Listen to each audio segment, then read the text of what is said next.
I'm Matt Bernard. I'm a writer and game designer on Lil Guardsman. My name is Artem Komarov. I am the co-founder of Hilltop and one of the co-game directors on Lil Guardsman. I'm Scott Christian. I'm the other co-founder of Hilltop Studios and the other co-director of Lil Guardsman.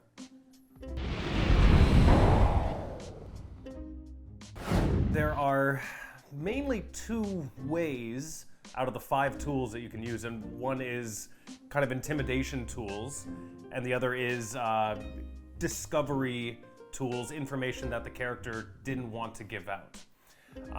Intimidation tool, one of them obviously is the bullwhip.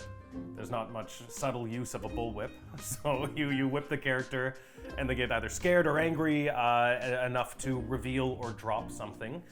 But one of the more spy-esque ways, I guess, would be a truth spray, where you spray the character and they reveal their truth.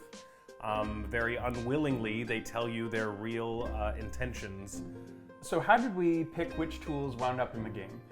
I think some of it was just sort of brainstorming and the things we liked and the things that we thought would be either like fun and funny or sort of have diverse uses, and also sort of which tools make sense in the twisted logic of our game. 70% medieval, 30% something else, 30% technology, so we got to be a little fast and loose. We wanted sort of kind of fundamental things. There isn't really a niche tool you have. You have stuff I think we hope you kind of understand quickly and grok quickly. We don't have to explain it to you.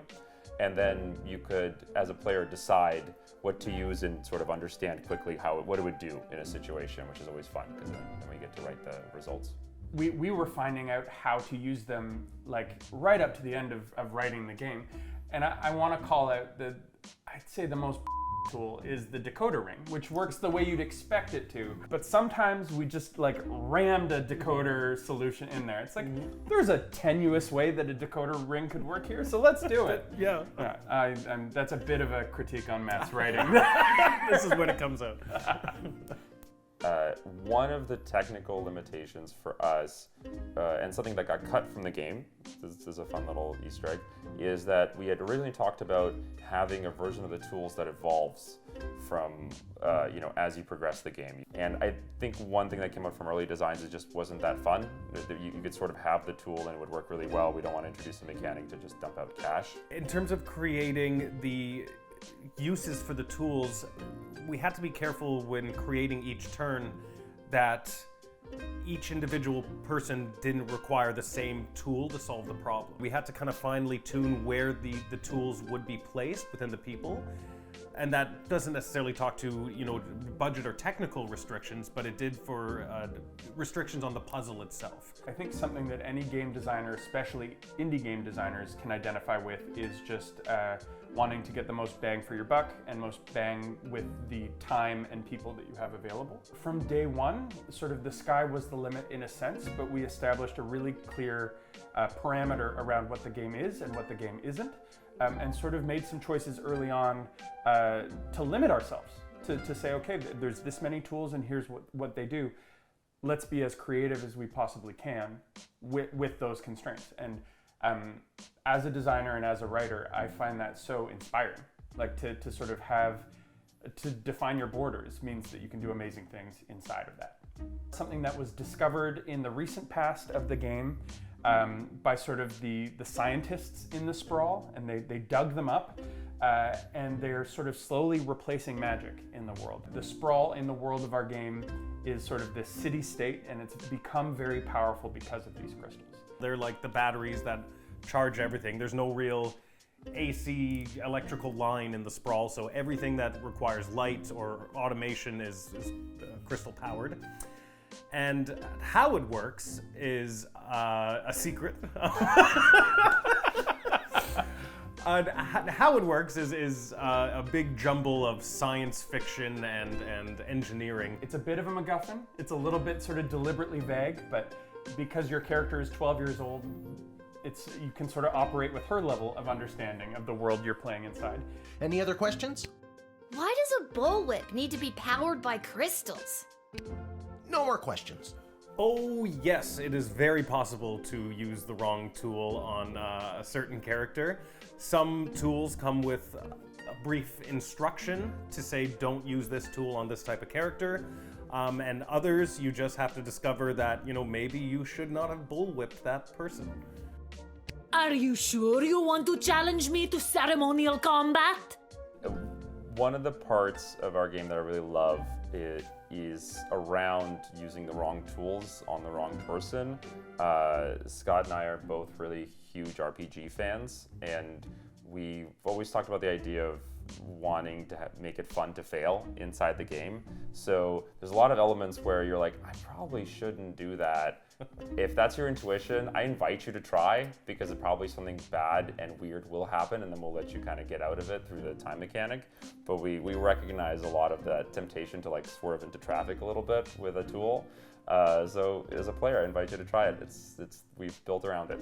One of the tools that got cut early on that was in the sketch design was a ray gun. It has made its way back as an important tool for something else. I don't want to spoil it for players. I very remember distinctly this sort of Zap Brannigan kind of 1940s inspired ray gun with the waves on it on the sides. We just didn't find a usage for it, and I kind of I like that it's sort of the ones we've shaped into as a result. But that was an early one that didn't make it into the design. The Royal Writ is a document that the player receives at the beginning of every level, and it comes down from the 3 advisors, who are Lieutenant Stryker, Councilwoman Ash, and Malcolm the Jester.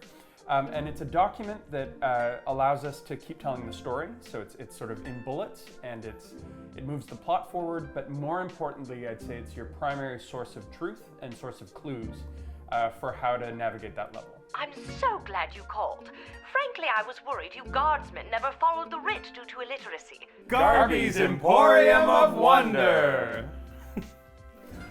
Garby's Emporium of Wonder. That's it. That's all we needed. Asked and answered. Garby's Emporium of Wonder is a pop-up shop, hopefully soon to be a brick-and-mortar shop in the sprawl, that Lil goes to to buy crystals to charge her tools and to sell items confiscated during her shift. An inspiration that Scott and I took, I think, a lot of love from is Stan from Monkey Island, who's this sort of try-hard entrepreneur that continually just makes a business of whatever you put him into.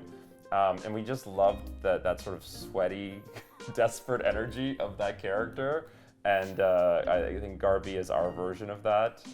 It's sort of a Stan by way of Patton Oswalt. I think that was the brief on the character at the time we wrote it.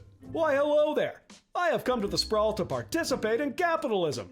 How does Lil Guardsman balance sort of the narrative in the story versus this challenge of logic puzzles?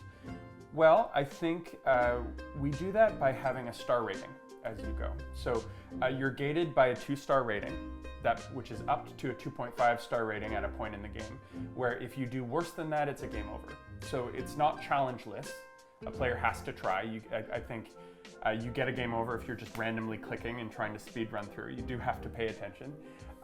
But yeah, there's the idea that you could get 2 stars and have a sort of shallower experience, but still get basically the story, versus a 3-star, which we call sort of the B+, A- run, where you're for the most part doing the right thing, and then the challenge is a 4-star rating on the turns and the levels, which is where you are probably rewinding. You're probably using the chronometer 3000 to go back to make sure you're nailing it. We wanted to have something where even as you're trying to solve the puzzles, you don't break the flow of play. You come to the end of the day and you're like, oh, I get it. I get how the entire day works and stacks together. And if you want to go back and then kind of make those different decisions, we'll reward you with more money, sometimes a little bit of content to kind of highlight that. But I think it's a really fun balance of being a strategic game while still being really fun and easy to pick up and just have a quick round with and enjoy.